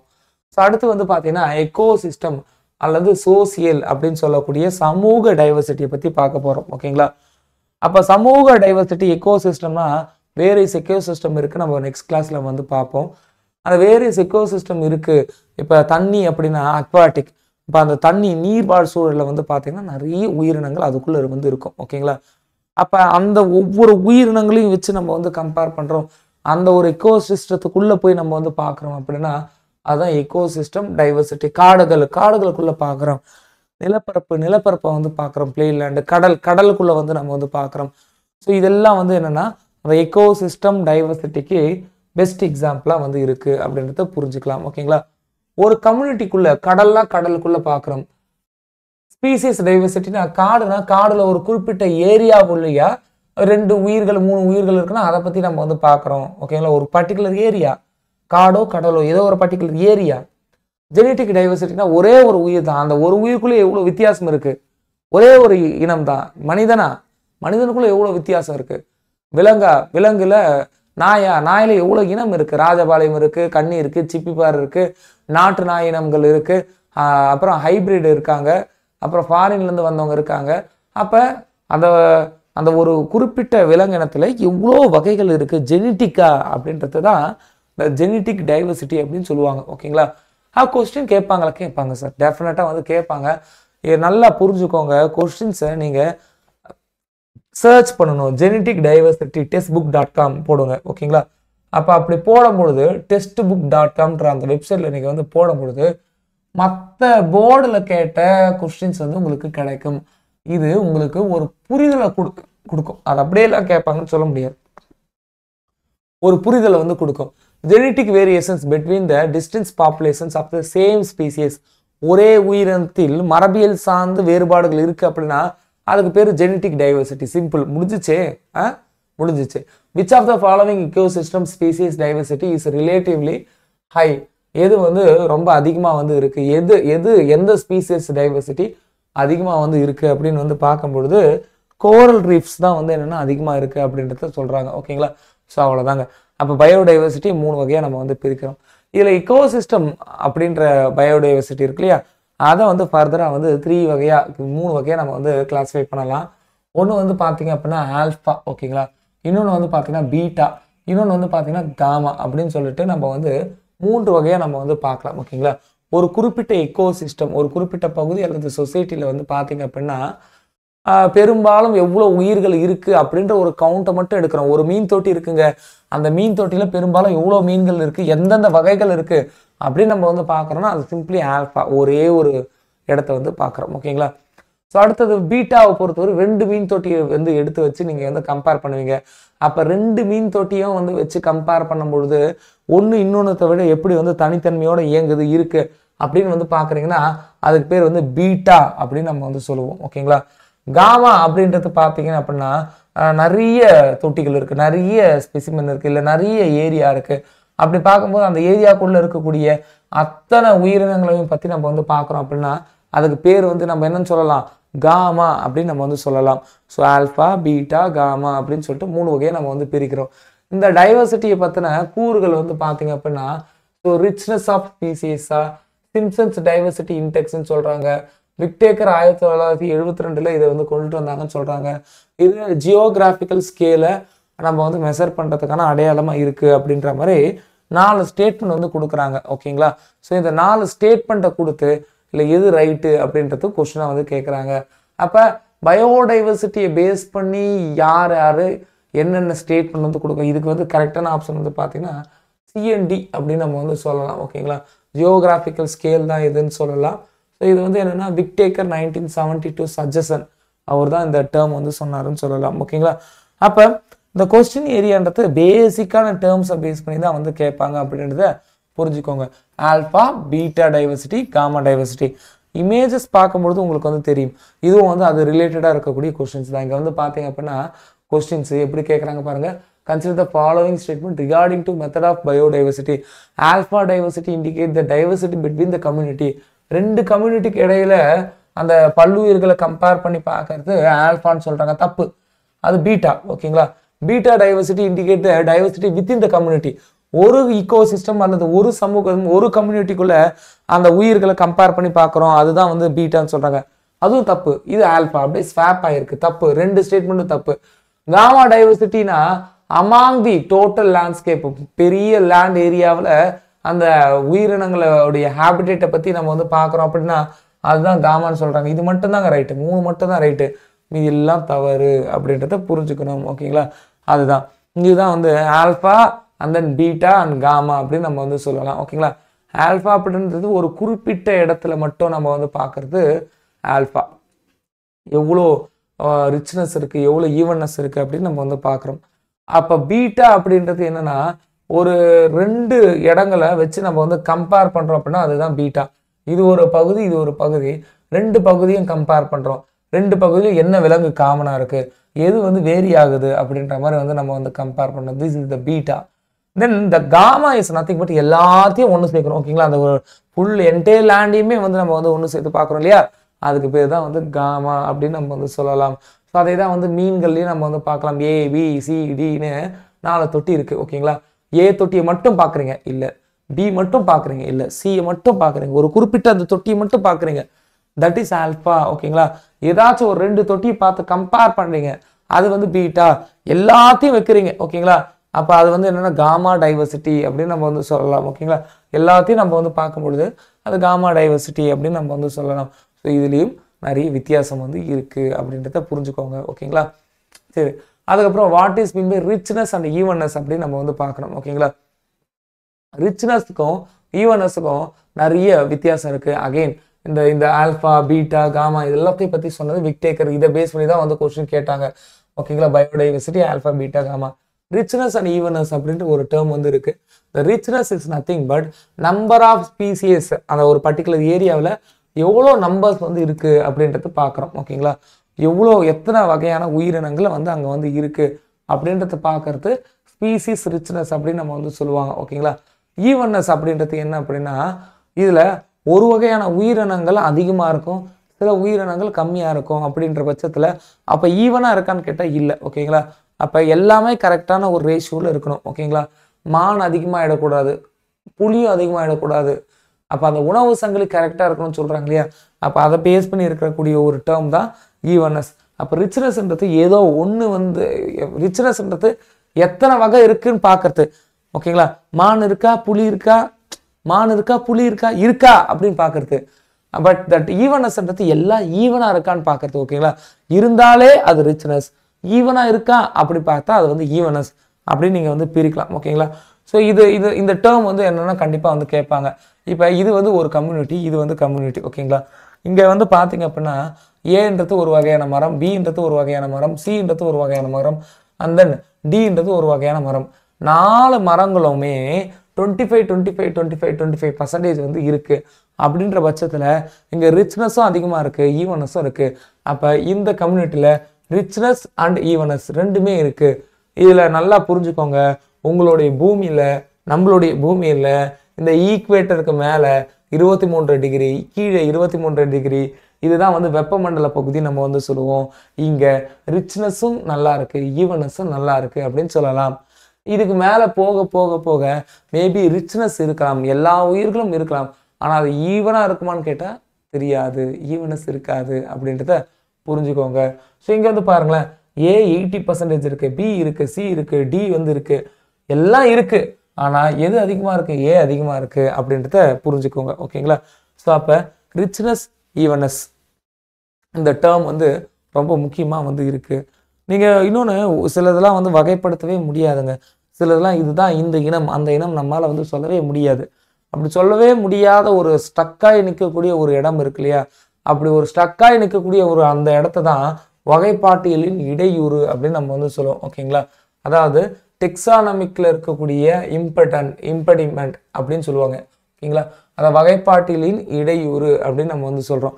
இது வரைக்கும் நீங்கள் 1.5 மில்லியன் நுண்ணுயிர்கள், விலங்குகள், தாவர சிற்றினங்கள் இது எல்லாத்தையும் பற்றின எக்ஸ்பிளனேஷன்ஸ் இருக்குது. ஓகேங்களா. ஒவ்வொரு வருஷமும் 15,000 நியூ ஸ்பீசிஸை ஐடென்டிஃபை பண்ணிகிட்டே தான் வந்து இருக்காங்க, அதை சொல்லிகிட்டே தான் இருக்காங்க. ஓகேங்களா. அதை நம்ம நியூவாக வந்து எது ஐடென்டிஃபை பண்ணாலும் அதில் 75% வந்து என்னென்னா இன்வெர்டிபிரேட் அப்படின்னு சொல்லக்கூடிய முதுகு நான் இல்லாத உயிரினங்கள் தான் வந்து இருக்குது அப்படின்னு சொல்கிறாங்க. இது ஒரு டேட்டா. ஓகேங்களா. அப்போ இந்த பயோடைவர்சிட்டியில் நிறைய உயிரினங்களை நாளுக்கு நாள் கண்டுபிடிச்சிட்டே தான் வந்து இருக்காங்க, இல்லை நாளுக்கு நாள் பேர் வச்சுட்டே தான் வந்திருக்காங்க. சில இடங்களில் பேர் வைக்க முடியாமல் இருக்கு இல்லையா, அதை வந்து என்னென்னா ஒரு இடையூறாக வந்து பார்க்குறாங்க. வகைப்பாடு பண்ண முடியாமல் இருக்கிறதே ஒரு வந்து தடை தான் அப்படின்றத நம்ம வந்து புரிஞ்சுக்கணும். ஓகேங்களா. ஸோ இங்கே வந்து பார்த்தீங்க அப்படின்னா இந்தியாவை பொறுத்தவரையும் இந்தியாவில் வெப்பமண்டல சதுப்பு காடுகளும் இருக்குது, வெப்பமண்டல வறண்ட இலையுதிர் காடுகளும் இருக்குது, பாலைவனங்களும் வந்து இருக்குது அப்படின்றத சொல்கிறாங்க. இந்தியாவை பொறுத்தவரை இந்த 3மே வந்து இருக்குது அப்படின்றது சொல்கிறாங்க. ஓகேங்களா. அப்போ இது 3மே வந்து இருக்குது அப்படின்றத புரிஞ்சுக்கோங்க. இந்தியாவுக்கான லேண்ட் ஏரியா வந்து பார்த்திங்கன்னா உலகத்தை கம்பேர் பண்ணும் பொழுது 2.4% லேண்ட் ஏரியா வந்து இந்தியாவில் வந்து இருக்குது. அதே நேரத்தில் உலகத்தில் கம்பேர் பண்ணும் பொழுது 8% சிற்றினங்கள், ஓகேங்களா, 8% ஸ்பீசிஸ் ஆஃப் அனிமல்ஸ் வந்து எங்கே இருக்குன்னா இந்தியாவில் இருக்குது. அப்போ உலகத்தை கம்பேர் பண்ணும் பொழுது உலகத்தில் 8% சிற்றினங்கள் எங்கே இருக்குன்னா இந்தியாவில் இருக்குது அப்படின்றத புரிஞ்சுக்கோங்க. ஓகேங்களா. ஸோ இதில் ஒரு ஆல்மோஸ்ட் வந்து என்னென்னா 92,000 சிற்றினங்கள் இந்தியாவில் இருக்குது. அடையாளம் காணப்பட்ட உலகத்தில் அடையாளம் காணப்பட்ட சிற்றினங்களை ஒரு 92,000 சிற்றினங்கள் இந்தியாவில் இருக்குது. அதுதான் வந்து அந்த 8% அப்படின்றத புரிஞ்சுக்கோங்க. ஸோ இந்த டேட்டாவை எதுக்கு சார் சொல்கிறாங்க, இது மேபி ஸ்டேட்மெண்ட்டாக கேட்கலாம். அப்போ நம்ம சொல்லக்கூடாது, ஸ்கூல் புக்கில் பேஸ் பண்ணி இருக்கக்கூடிய இதையே ஸ்டேட்மெண்ட்டாக வந்து கேட்கலாம். 1, 2 only right, 1 only right, 1 and 2 right இப்படின்னு கொஸ்டின் வந்து கேட்கறதுக்கு பாசிபிலிட்டி இருக்குது. இந்தியாவில் ஜாகிரபிக்கல் ஃபீச்சர்ஸ் அப்படின்னு சொல்லக்கூடிய மலைகள், பள்ளத்தாக்கு, பீடபூமி இதெல்லாம் வந்து அதிகமாக இருக்கிறதுனால என்ன ஆகுது அப்படின்னா இங்கே உயிரினங்கள் அதிகமாக இருக்குது அப்படின்னு சொல்கிறாங்க. அதாவது இந்தியாவுடைய லேண்ட் ஏரியானவோ 2.4% தான். பட் இந்தியாவில் இருக்கக்கூடிய உயிரினங்கள் உலக அளவில் கம்பேர் பண்ணும்போது 8% சிற்றினங்கள் இருக்கிறதுனால இதை மெகா டைவர்சிட்டி அப்படின்னு சொல்கிறாங்க. உலகத்தில் 17 நாடுகளில் மெகா டைவர்சிட்டி, மெகா பயோடைவர்சிட்டி அப்படின்ற ஐடென்டிஃபை பண்ணியிருக்காங்க. அதை 17 நாடுகளில் இந்தியாவும் ஒன்றா வந்து இருக்குது அப்படின்றத புரிஞ்சுக்கோங்க. ஓகேங்களா? இந்தியாவும் ஒன்றா வந்து இருக்குது அப்படின்றத புரிஞ்சுக்கோங்க. 17 உயிரிய மிகை பல்வகைத்தன்மை கொண்ட உலக நாடுகளில் இந்தியாவும் ஒன்று அப்படின்றத சொல்லுங்க. அப்போ இந்தியாவில் வந்து ஒரு 10 பயோஜியோகிராஃபிக் ஜோன் வந்து இருக்குங்க. பயோஜியோகிராஃபிக் ஜோன். அந்த 10 பயோஜியோகிராஃபிக் ஜோனுமே வந்து என்னென்னா ஸ்கூல் புக்கில் இருக்குது. அதை நம்ம வந்து பார்த்து தான் ஆகணும். ஓகேங்களா? அதை பேஸ் பண்ணி கண்டிப்பாக அது வந்து ஸ்டாட்டிக்கான டேட்டாஸ், அதை பேஸ் பண்ணி கண்டிப்பாக வந்து கொஸ்டின் கேட்கறதுக்கு வாய்ப்புகள் அதிகமாகவே இருக்குது. ஓகேங்களா? இந்த பயோடைவர்சிட்டியோடைய பரவல், அந்த பரவலை பொறுத்தவரையும் லாட்டிடியூட் ஆல்டிடியூட் ரெண்டுமே வந்து ரொம்ப முக்கியம். ஓகேங்களா? லாட்டிடியூட் அப்படின்றது 0 நடுவரை கோட்டு. அதுக்கப்புறம் வந்து பார்த்தீங்கன்னா துருவ பகுதி போக வந்து பார்த்தீங்கன்னா இந்த இந்த இது வந்து என்னென்னா கடகரேகை, டிராபிக் ஆஃப் கேன்சர், இது டிராபிக் ஆஃப் கேப்ரிகான் மகர ரேகைன்னு சொல்லுவோம். ஓகேங்களா? இதில் ஆரம்பித்து அந்த 23 டிகிரி, இங்கே ஆரம்பித்து இங்கே 23 டிகிரி நார்த் அண்ட் சவுத்து, இந்த டோட்டல் ஜோன் இருக்கு இல்லையா, இதை வந்து வெப்பமண்டல பகுதின்னு சொல்லலாம். வெப்பமண்டல பகுதியில் உயிரினங்கள் நிறையவே இருக்கும். பயோடைவர்சிட்டி ரொம்ப என்ரிச்சாக இருக்கும். அப்போ அந்த வெப்பமண்டல பகுதியை தாண்டி மேலே போக துருவத்தில் போகும்போது மித வெப்பமண்டலம், துருவம், இப்படி மேலே போக இந்த பயோடைவர்சிட்டி அப்படின்றது சுத்தமாக இல்லாமல் போகுது அப்படின்றது சொல்கிறாங்க. ஓகேங்களா? புரிஞ்சுக்கோங்க. பயோடைவர்சிட்டி அப்படின்றத புரிஞ்சுக்கோங்க. பயோடைவர்சிட்டி வெப்பமண்டலத்தில் தான் அதிகமாக இருக்குது. அந்த வெப்பமண்டலம் தான் அதிகமாக இருக்குது. போலாரில் போக கம்மியாக இருக்குது. அப்போ இதுதான் வந்து லாட்டிடியூடுக்கான அந்த எஃபெக்டாக நம்ம வந்து பார்க்கலாம். ஓகே, லாட்டிடியூடுக்கான எஃபெக்டாக நம்ம வந்து பார்க்கலாம். இதை வந்து ஒரு எக்ஸாம்பிளோடு சொல்லும்போது நல்லாயிருக்கும். இப்போ அந்த ஈக்வாட்டரில் நிலநடுக்கோட்டில் கொலம்பியா அப்படின்ற ஒரு நாடு இருக்குது, ஒரு பகுதி இருக்குது. அதில் வந்து பார்த்திங்கன்னா 1400 பறவை இனங்கள் இருக்குது. பயோடைவர்சிட்டினாலே எவ்வளோ ஸ்பீசிஸ் இருக்குதுன்னு அர்த்தம். எவ்வளோ விலங்கு இருக்குது, எவ்வளோ பறவை இருக்குது, என்ன மாதிரியான தாவரங்கள் இருக்குது, எல்லாமே தான். பறவைகளை வச்சு கம்பேர் பண்ணுறாங்க. இப்போ பாருங்கள், 1400 பறவை இனங்கள் வந்து இருக்குது. அதே நேரத்தில் இந்த வெப்பமண்டலத்தை தாண்டி மித வெப்பமண்டலம் 41 டிகிரி நார்த்தில் 23 தாண்டி மேலே போகுது. அப்படி இருக்கக்கூடிய நியூயார்க்கில் வந்து பார்த்தீங்கன்னா பறவை இனம் வெறும் 105 இனங்கள் தான் வந்து இருக்குது அப்படின்னு சொல்கிறாங்க. கிரீன்லாந்தில், அதாவது அந்த மேலே போக 41 நார்த்தா, இப்போ வந்து 71 நார்த்து, கிரீன்லாண்டில் போனால் 56 பறவை இனங்கள் தான் வந்து இருக்குன்னு சொல்கிறாங்க. அப்போ நிலநடுக்கோட்டிலேருந்து மேலே போக பறவைன்ற ஒன்றுத்துலேயே வந்து பார்த்தீங்கன்னா இவ்வளோ வேறுபாடு, இவ்வளோ குறைச்சல் வந்து இருக்குது. இப்போ இந்தியாவை பொறுத்தவரையும் இந்தியா வந்து வெப்பமண்டல பகுதியில் தான் வந்து மேஜராக வந்து லொக்கேட் ஆகிருக்கு. அப்படின்றதுனால இந்தியாவில் 1200க்கும் மேற்பட்ட பறவை இனங்கள் வந்து இருக்குது அப்படின்றத புரிஞ்சுக்கணும். அப்போ நம்ம நிலநடுக்கோட்டிலேருந்து மேலே போக இனங்கள் கம்மியாகுது, டைவர்சிட்டி கம்மியாகுது அப்படின்றத புரிஞ்சுக்கணும். அதே போல் சரி, இந்த இடத்துல இருக்கீங்க, எங்கள் நிலநடுக்கோட்டிலே இருக்கீங்க, வெப்பமண்டல பகுதியிலே இருக்கீங்க, அங்கே ஒரு மலைப்பகுதி இருக்குது அப்படின்னு வச்சுக்கோங்களேன். அந்த மலையை மலை மேலே ஏறவும் பல்லுயிர் தன்மை குறையும்னு சொல்கிறாங்க. ஓகேங்களா? மலையில் ஏற ஹைட்டு ஏற டெம்பரேச்சர் குறையும் இல்லையா? லேப்ஸ் ரேட்டுன்னு பார்த்தோம் இல்லையா? ஒவ்வொரு கிலோமீட்டர் ஹைட்டுக்கும் 6.5 டிகிரி சென்டிகிரேட் டெம்பரேச்சர் குறையுது இல்லையா? அப்போ டெம்பரேச்சர் குறைஞ்சிக்கிட்டே வர பயோடைவர்சிட்டி கம்மியாகும். இப்போ லேண்டில் தான் பயோடைவர்சிட்டி அதிகம், மலைகளில் ஏற பயோடைவர்சிட்டி கம்மி அப்படின்றத புரிஞ்சுக்கோங்க. நம்ம இது வந்து எப்படி சொல்லுவாங்க, ஹைட்டை வந்து மீன் சி லெவலை வச்சு சொல்லுவாங்க. ஓகேங்களா? இது வந்து உங்களுக்கு தெரியணும். ஒவ்வொரு ரயில்வே ஸ்டேஷன்லேயும் அதுக்கான மீன் சி லெவல் கொடுத்துருப்பாங்க. ஒரு 19 இயர்ஸ் டேட்டா கடலுடைய அளவுகளை வச்சு அதோடைய சராசரி கடல் அலையை 0ன்னு வச்சு அந்த சராசரி கடல் மட்டம் மீன் சி லெவல், சராசரி கடல் மட்டத்திலேருந்து நம்ம எவ்வளோ ஹைட்டு வந்து வெர்டிக்கலாக இருக்கும். இப்போ எக்ஸாம்பிள் ஈரோடு ஜங்ஷன் வந்து பார்த்தீங்கன்னா 171 மீட்டர் ஹைட்டில் இருக்குது. எது சராசரி கடல்ல இருந்து அப்படின்றத புரிஞ்சுக்கோங்க. ஓகேங்களா? அப்போ எவ்வளோ தூரம் மேலே பிளேனை கம்பேர் பண்ணும்போது பிளாட்டிவ் அதிகம், பிளாட்டிவ் கம்பேர் பண்ணும்போது பீடபூமியை கம்பேர் பண்ணும்போது மவுண்டெயினியஸ் ரீஜன் அதிகம். ஹைட்டு போக பயோடைவர்சிட்டி கம்மியாகும் அப்படின்றது சொல்கிறாங்க. ஓகேங்களா? ஹைட்டு போக டைவர்சிட்டி கம்மியாகும் அப்படின்றது சொல்கிறாங்க. ஓகேங்களா? எதுக்கு சார் ஈக்குவேட்டரில் நிறைய பயோடைவர்சிட்டிலாம் இருக்குதுன்னு பார்த்தீங்க அப்படின்னா, ஸோ வெப்பநிலை, இந்த வெப்பநிலை தான் வந்து என்னென்னா மெட்டபாலிசம் நடக்கிறதுக்கு காரணம், ஃபர்ஸ்ட் விஷயம். அதே போல் எந்த அளவு வெப்பம் இருக்கோ அதே அளவு வந்து என்னென்னா மழையும் இருக்குது. அப்போ 200 மில்லிமீட்டர் மழை வந்து இருக்கு இல்லையா, அதுவும் வந்து முக்கியமான ரீசனாக வந்து இருக்குது. ஓகேங்களா? இதில் பருவங்கள் மாறி வர்றது ஈக்குவேட்டரில் நல்லாவே வந்து இருக்கும். குளிர்காலம், கோடைக்காலம், வெப்பகாலம், இதெல்லாமே வந்து நிறைய வந்து வரும். அதே போல் மழை நிறைய இருக்கிறதுனால விலங்குகள் நல்லா இருக்கும், ஏன்னா தாவரங்களும் நல்லா இருக்குது. தாவரங்களை நம்பி இருக்கக்கூடிய விலங்குகளும் நம்மளா இருக்கும். அப்போ இதெல்லாம் வந்து என்னன்னா சம் ஆஃப் த ரீசன்ஸ். ஓகேவா, டிஸ்கிரிப்டிவ்ல எழுதும்போது கேட்பாங்க, கேட்கும்போது நம்ம வந்து சொல்லணும். சரி, ஓகே. ஒரு ஸ்பீசியஸுக்கும் ஒரு ஏரியாவுக்கும் என்ன சம்மந்தம்? அப்போ இருக்கிறதுலே வந்து என்னன்னா பூச்சியை வச்சு தான் நம்ம வந்து பார்ப்போம், இன்செக்டை வச்சு தான் நம்ம வந்து பார்ப்போம் பயோடைவர்சிட்டி எப்படின்னு.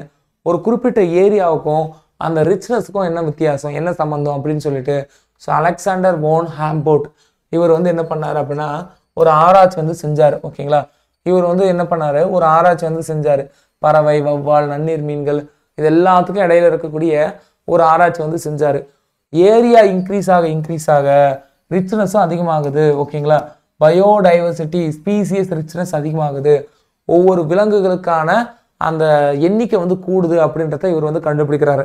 ஸோ அதுக்காக முதல்ல வந்து இவர் வரைஞ்ச ஒரு ஸ்கேல் வந்து பார்த்தீங்கன்னா நார்மலான ஒரு ஸ்கேல். அந்த நார்மலான ஸ்கேலில் இவர் கிடைச்ச ஒன்று வந்து பார்த்தீங்கன்னா ஒரு பரவளையம். ஓகேங்களா, ஒரு பரவளையம், ஒரு ஹைப்பர்போலா தான் வந்து என்னென்னா இவருக்கு வந்து கிடைச்சிது அப்படின்றது சொல்கிறாங்க. ஓகேங்களா, ஸோ இதில் ஒரு ஃபார்முலா மாதிரி கொடுக்குறாரு. Species richness is nothing but CA/Z. ஓகேங்களா, இப்போ இதில் அக்யூரசி லெவல் வந்து கரெக்டாக இருக்குமான்னு கேட்டால் கரெக்டாக இருக்காது. எப்பவுமே ஒரு கிராஃப் உடைய அக்யூரசி லெவலை வந்து கூட்டணும் அப்படின்னா கிராஃப் உடைய ஸ்கேலை வந்து கம்மி பண்ணணும். அப்போ இது நார்மல் அரித்மெட்டிக் ஸ்கேலில் இருக்கா, இந்த ஸ்கேலை வந்து என்ன பண்ணுறாங்க, லாக் ஸ்கேலில் மாற்றுறாங்க. எக்ஸ் ஆக்சிஸும் லாக் ஸ்கேலு, ஒய் ஆக்சிஸும் வந்து லாக் ஸ்கேலு. அப்படி லாக் ஸ்கேலில் வந்து மாற்றுறாங்க. அப்போ லாக் அப்படின்னு நம்ம வந்து சொல்லுவோம். லாக் அப்படின்னு நம்ம வந்து சொல்லுவோம். அப்போ நல்லா புரிஞ்சுக்கோங்க, லாக் ஸ்கேலில் மாற்றுறோம். அப்படி லாக் ஸ்கேலில் மாற்றும் பொழுது இந்த சிக்கு முன்னாடி லாக் வருது, முடிஞ்சிச்சு. A/Z இதை நம்ம என்னன்னு சொல்லலாம், இஜெட் முன்னாடி வந்து நம்ம லாக் ஏன்னு போட்டுக்கலாம். ஓகேங்களா, அப்போ புரிஞ்சுக்கோங்க, இது வந்து பெருக்கல் இருக்கா, பெருக்கல்னா என்ன, அடிஷன்ஸ். அப்போ log C + Z log A அப்படின்னு லாக் ஸ்கேலில் மாற்றினோன்னே அந்த பரவளையமாக இருந்த அந்த கிராஃபு இப்படி ஸ்ட்ரெயிட் லைனாக மாறிடுச்சு அப்படின்னு சொல்கிறாங்க. அப்போ ரிச்னஸ் எந்தளவு ஒரு இடத்துல ஸ்பீசியஸ் வந்து நல்லா ரிச்சாக இருக்குது, அது எதை பொறுத்து இருக்குது, ஏரியாவை பொறுத்து இருக்குது அப்படின்ற ஒரு முக்கியமான தகவலை யார் சொல்கிறாங்க, அலெக்சாண்டர் வோன் ஹாம்போல்ட் அவர் தான் சொல்கிறாரு. டெஃபினட்டாக இது கொஸ்டின் கேட்கறதுக்கு வாய்ப்புகள் இருக்குது. ஓகேங்களா, இப்போ ஃபார்முலாலாம் கேட்க மாட்டாங்க, ஏரியாவை பொறுத்து ரிச்னஸ் இருக்குன்ற கோட்பாடை வெளியிட்டவர் யார் அப்படின்றத கொஸ்டினாக வந்து கேட்க வாய்ப்புகள் இருக்குது. இப்படி தான் ஸ்டேட்மெண்ட்டாக அதிப்பாங்க. ஓகேங்களா, வேறு எதுவும் இல்லை, ஸ்டேட்மெண்ட்டாக வந்து கேட்பாங்க அப்படின்றத புரிஞ்சுக்கோங்க. ஓகேங்களா, சரி வாங்க. இப்போ இந்தியா இந்த பல்லுயிர் தன்மை இருக்கு இல்லையா, இந்தியான்னு இல்லை உலகளவு நம்ம வந்து பார்க்கும் பொழுது இந்த சிற்றினங்கள் எறும்பு 2000 இனம் இருக்குன்னு சொல்கிறாங்க. நமக்கு வந்து 2000லாம் தெரியாது. ஓகேங்களா, அதில் கொஞ்சம் இனங்களை வந்து அழியறதுனால என்ன ஆக போகுது அப்படின்ற ஒரு இது வந்து இருக்குது. ஓகேங்களா, சிட்டுக்குருவியே காணும்னு சொல்கிறாங்க, சிட்டுக்குருவி இல்லைன்னு சொல்கிறாங்க. ஓகேங்களா, ரேடியேஷனால். அப்போ இதனால் வந்து என்ன மனுஷன் வந்து அழிஞ்சிட்டானா, இல்லையே நல்லா தானே இருக்கும் அப்படின்னு சொல்லிட்டு சில பேர் வந்து என்னென்னா தற்குறித்தனமாக வந்து நமக்குள்ளேயே வந்து யோசிக்கிறோம். ஓகேங்களா, அதாவது என்னென்னா இந்த உலகம் மனுஷனுக்கு மட்டுமே சொந்தம் இல்லைங்க, அதை மறுபடியும் யோசிக்கணும். ஒரு உயிரினம் வந்து அழியுது அப்படின்னா கண்டிப்பாக அதுக்கான இம்பேக்ட் வந்து இருக்கும். தேனி எல்லாத்தையும் அழிச்சா மனுஷன் வந்து செத்துருவான். அப்போ ஒவ்வொரு உயிரினமும் இந்த காலநிலை மாற்றத்தால் நம்முடைய கண்டுபிடிப்பால் அழிஞ்சிட்டே வரும்பொழுது இப்போ ஒன்றும் இல்லை, ஒரு ஏரோப்ளைனில் ஒரு பெரிய ஹெலிகாப்டரில் ஒரு ஸ்க்ரூவை வந்து எடுக்கிறோம். ஒரு ஸ்க்ரூ எடுக்கிறதுனால ஏரோப்ளைன் நிற்குதான்னு கேட்டால் இல்லை. ஆனால் பாருங்களேன், அந்த ஏரோப்ளைனில் ட்ராவல் பண்ணுற நம்ம எல்லாருமே வந்து ஒவ்வொரு ஸ்க்ரூவாக எடுக்கிறோம். ஓகேங்களா, நம்ம தான் எடுப்போம். ஓகேங்களா, அந்த ஒவ்வொரு ஸ்க்ரூவாக எடுக்கிறோம்ல, நம்மளுடைய செயல்கள்னால ஒவ்வொரு உயிரினங்களாக வந்து அழியுது. சிட்டுக்குருவி அழிச்சாச்சு. ஓகேங்களா, அதுபோல் ஒவ்வொரு உயிரினங்களாக வந்து அழிஞ்சிக்கிட்டே வந்து இருக்குது. அப்படின்னா ஒரு கட்டத்தில் ஏரோப்ளைனுன்றது டேஞ்சராக கீழே வந்து விழுந்துடும், பாட்டாக பிரிஞ்சு விழுந்துடும். அப்போ உலகமே வந்து இயங்காமல் வந்து போயிடும், நம்மளும் வந்து உயிர் வாழ முடியாது அப்படின்ற ஒரு அழகான ஒரு கோட்பாடு வந்து இருக்குது. ஓகேங்களா, ஸோ இந்த கோட்பாடை வந்து சொன்னது யார் அப்படின்னா எர்லிச் ரிவர்ட் பாப்பர். ஓகேங்களா, இவர் தான் வந்து சொல்கிறாரு, வானூர்தி ஏரோப்ளைனை நீங்கள் எடுங்க, ஏரோப்ளைன் தான் வந்து உங்களுடைய எக்கோசிஸ்டம். நிலம், கடலில் நீங்கள் இருக்கீங்களா, நிலத்தில் இருக்கீங்களா, அதான் வந்து ஏரோப்ளைன் போல் ஒவ்வொரு உயிரினத்தையும் நம்ம வந்து அழிக்க அந்த சூழலே வந்து கெட்டு போயிடும், அங்கே மனிதன் வாழ முடியாது. அதாவது ஏரோப்ளைனில் நடுவானத்தில் போகும்போது கீழே விழுந்து ஆக்சிடென்ட் ஆகி மேலே போகிற மாதிரி. ஓகேவா, சரி ஓகே. இந்த பயோடைவர்சிட்டிக்கான இம்பார்ட்டன்ஸ் நான் ஆல்ரெடி சொல்லிட்டேன். இந்த சைக்கிள் சொல்லுவாங்களே, நைட்ரஜன் சைக்கிள், கார்பன் சைக்கிள், அப்புறம் வாட்டர் சைக்கிள், H2O கிடைக்கிறது கூட வந்து என்ன பயோடைவர்சிட்டி இல்லாமல் வந்து கிடைக்காது. அப்போ இது போல் இந்த நியூட்ரியன்ட்டுக்கான சைக்கிள் வந்து ரொம்ப முக்கியம். ஓகேங்களா, அதே போல் ecosystem service, biological resources, social benefit இது எல்லாமே வந்து என்னென்னா கொடுக்குது. அப்போ இந்த சைக்கிள் இந்த சைக்கிளுக்கு கண்டிப்பாக வந்து பயோடைவர்சிட்டி அப்படின்றது தேவைப்படுது ஒன்று.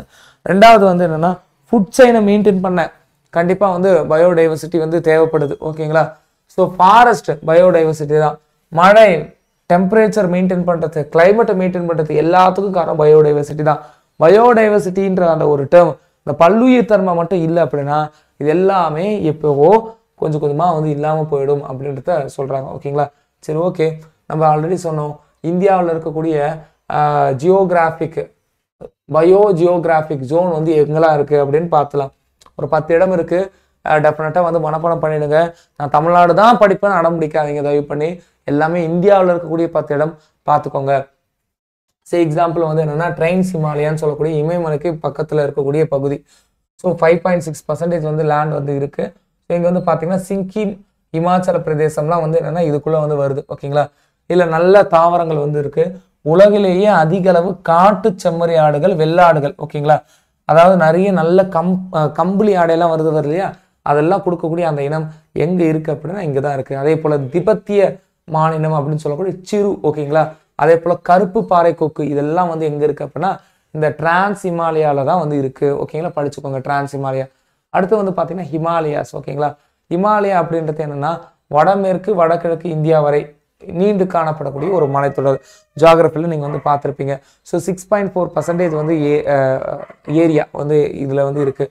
பசுமை மாறா காடுகளும் பயோடைவர்சிட்டியில் சேருமான்னு கேட்டால் சேரும். காடு, பூச்சி இனம் எல்லாமே நீங்கள் பார்க்குற அத்தனை உயிரினமும் சேர்ந்து தான் பயோடைவர்சிட்டி. ஓகேங்களா? அப்படி பார்க்கும்பொழுது இங்கேயும் வந்து செம்மறியாடு இருக்குது, மூஞ்சூர் இருக்குது, பனி சிறுத்தை இருக்குது, பாண்டா இருக்குது. இதெல்லாம் வந்து என்னென்னா இமயமலையில் வந்து இருக்குது. அடுத்து வந்து பார்த்தீங்கன்னா இந்திய பாலைவனம், இந்தியன் டெசர்ட். ஸோ இந்திய பாலைவனத்தில் வந்து பார்த்தீங்க அப்படின்னா குஜராத்தில் இருக்கக்கூடிய பாலைவனம் கட்ச், அப்புறம் ராஜஸ்தானில் இருக்கக்கூடிய பாலைவனம் தார், அப்புறம் ஆரவழியில் இருக்கக்கூடிய ஒரு வறண்ட நிலப்பகுதி. இது மூணுமே சேர்ந்து தான் இந்தியன் டெசர்ட். ஆல்மோஸ்ட் 6.6% வந்து இருக்குது. இங்கே வந்து என்னென்னா முட்புதர் காடுகள் அப்படின்னு சொல்லக்கூடிய காடுகள் வந்து இருக்குது. அதே போல் காட்டு கழுதை இருக்குது. ஓகேங்களா? ஒட்டகம் இருக்குது, புல்லுநரி இருக்குது. இது எல்லாம் உயிரினங்களும் இருக்கக்கூடிய ஒரு பயோ டைவர்சிட்டி பகுதியாக வந்து இருக்குது அப்படின்றத புரிஞ்சுக்கோங்க. ஓகேங்களா? ஸோ அடுத்து வந்து பார்த்தீங்க அப்படின்னா குறை வறட்சி மண்டலம் அப்படின்னு சொல்லக்கூடிய செமி அரைட். ஓகேங்களா? ஸோ இங்கே வந்து பார்த்தீங்க அப்படின்னா பாலைவன பகுதிக்கும் டக்கான பீடபூமிக்கும் இடையில இருக்கக்கூடிய ஆரவழி மலைத்தொடரை வந்து நீங்கள் வந்து சொல்லலாம். ஆரவழி ரீஜனை வந்து சொல்லலாம். ஆல்மோஸ்ட் 16.6% வந்து என்னென்னா கான்ட்ரிபியூட் வந்து பண்ணுது. ஸோ ஆசிய சிங்கம், ஏசியன் சிங்கம், புலி, சிறுத்தை, ஓகேங்களா, அப்புறம் புள்ளிமான், அப்புறம் காடுகளும் வந்து என்னென்னா இருக்குது. நீலமான், புலவாய்மான், இதெல்லாமே வந்து இருக்குது. ஸ்டேட்மெண்ட்டை கேட்பாங்க. ஓகேங்களா? குறை வறட்சி மண்டலம் இத்தனை பகுதி தான் நிறைய இருக்குது, பின்வரும் கூற்றுகளில் எது வந்து சரி அப்படின்னு கேட்டாங்கன்னா நம்ம வந்து மாட்டிக்கக்கூடாது. ஓகேங்களா? அதனால் ஒரு 2-3 ரீடிங் கொடுத்தாலே வந்து போதும். இது வந்து பக்கா ஸ்கூல் புக்கில் இருக்குது, அதையும் நான் சொல்லிட்டேன். ஓகேங்களா? ஜுவாலஜி புக் போய் பாருங்கள். அப்புறம் வெஸ்டர்ன் காட்ஸ் எது கேட்குறாங்களோ இல்லையோ இது டெஃபினட்டாக கேட்பாங்க. இதுதான் வந்து இந்த சவுத் இந்தியாவில் இருக்கக்கூடிய ரொம்ப முக்கியமான ஹாட்ஸ்பாட்லேயும் ஒன்று இதுதான். ஓகேங்களா? மேற்கு தொடர்ச்சி மலையிலே ரொம்ப முக்கியம் வந்து என்னென்னா இந்த மேற்கு தொடர்ச்சி மலை, இந்த பயோ ஜியோகிராஃபிக்கில் ரொம்ப முக்கியம் இந்த மேற்கு தொடர்ச்சி மலை. ஸோ இது வந்து என்ன பார்த்தீங்க அப்படின்னா சாட்புராவிலேருந்து கேரளாவுடைய தென்பகுதி வரை இருக்குது. ஓகேங்களா? அப்போ தமிழ்நாடுல நீலகிரி, மேற்கு தொடர்ச்சி மலைக்குன்றுகள்லாம் பார்த்தோம் இல்லையா, அதெல்லாம் வந்து இதில் இருக்குது. ஓகேங்களா? ஒன்றும் இல்லைங்க, வரையாடுங்க, நீலகிரியில் இருக்கக்கூடிய வரையாடு. ஓகேங்களா? வரையாடு. அப்போ ப்ராஜெக்ட் வரையாடு அப்படின்ற ஒரு ப்ராஜெக்ட் இருக்கு இல்லையா, நம்ம வகுப்பில் பார்த்தோம், முந்தைய வகுப்பில் பேஸ் பண்ணி கொஸ்டின் வந்து கேட்பாங்க. ஓகேங்களா? தமிழ்நாட்டின் பெரிய அணில், அப்போ அணில் சரணாலயம் பார்த்தோம். சிங்கவால் குரங்கு. ஓகேங்களா?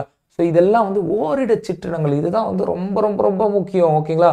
ஓரிட சிற்றினங்கள்லாம் உலகத்திலேயே அந்த ஒரு இடத்துல தான் அந்த உயிர் வாழும். அப்போ அந்த இடம் இல்லை அப்படின்னா அந்த உயிரினங்கள் இருக்காது, அழிஞ்சிரும். அந்த உயிரினம், அந்த இனமே அழிஞ்சிரும். அந்த பெருமை மனுஷனுக்கே சேரும். ஓகேங்களா? அதையும் புரிஞ்சுக்கோங்க. அப்போ என்ன பண்ணணும்? பாதுகாக்கணும் அப்படின்றது தான். அதுதான் இந்த ஹாட்ஸ்பாட்லேயே வந்து வச்சுட்டாங்க. ஸோ அதுக்கான டெஃபினிஷனும் நம்ம வந்து பார்க்கலாம். ஓகேங்களா? ஸோ இதுதான் வந்து என்னென்னா வெஸ்டர்ன் காட்ஸ். அப்புறம் வந்து பார்த்தீங்கன்னா டெக்கான் தீபகற்பம். ஸோ நீங்கள் வந்து டெக்கான் பெனிசுலா பிளேட்டை வந்து நீங்கள் வந்து பார்க்கும்பொழுது இதுதான். ஓகேங்களா? இதில் வந்து பார்த்தீங்கன்னா சாட்புரா மலை, கிழக்கு தொடர்ச்சி மலை, இதெல்லாம் வந்து பார்க்கக்கூடிய ஒரு இடம் தான். தேன் கரடி, குரைக்கும் மான், நீலமான், யானை, புலவாய்மான், ஸோ இது போல் வித்தியாசமான உயிரினங்கள்லாம் வந்து இருக்குது. சாம்பர், சிட்டால், ஸோ இதெல்லாம் கொஞ்சம் பார்த்து வச்சுக்கோங்க. அடுத்து வந்து பார்த்தீங்கன்னா வந்து கங்கை ஆற்று சமவெளி.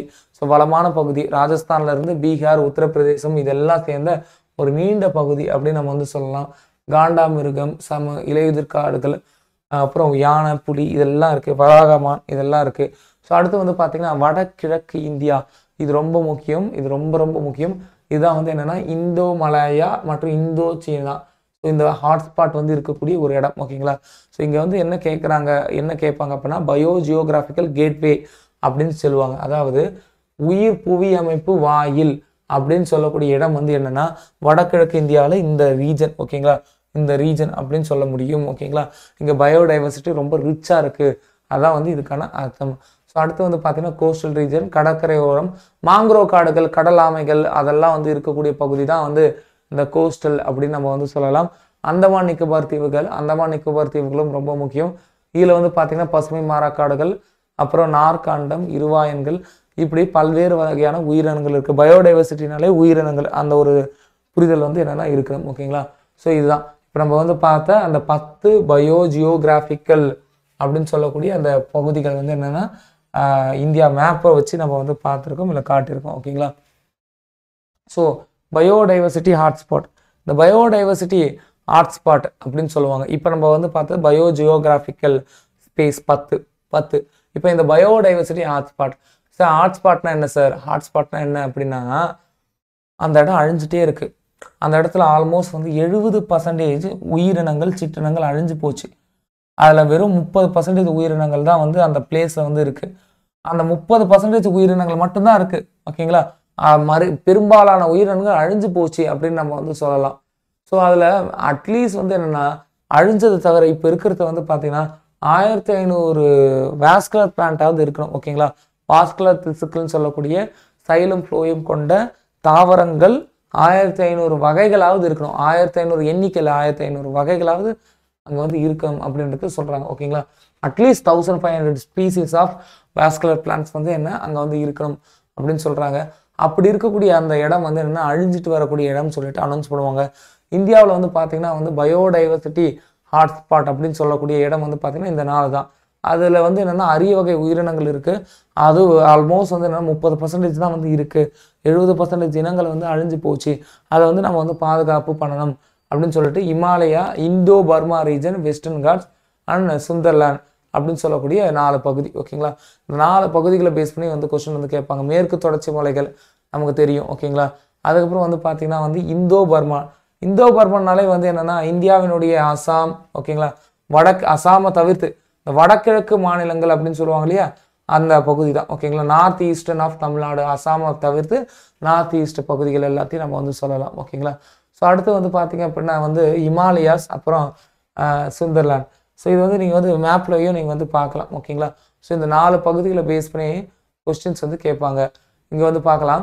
ஹிமாலயாவில் Tibet, Nepal, Bhutan, China, Myanmar, Himalaya region இதெல்லாம் வந்து என்னென்னா ஒரு முக்கியமான ஹாட்ஸ்பாட் இன் இந்தியா.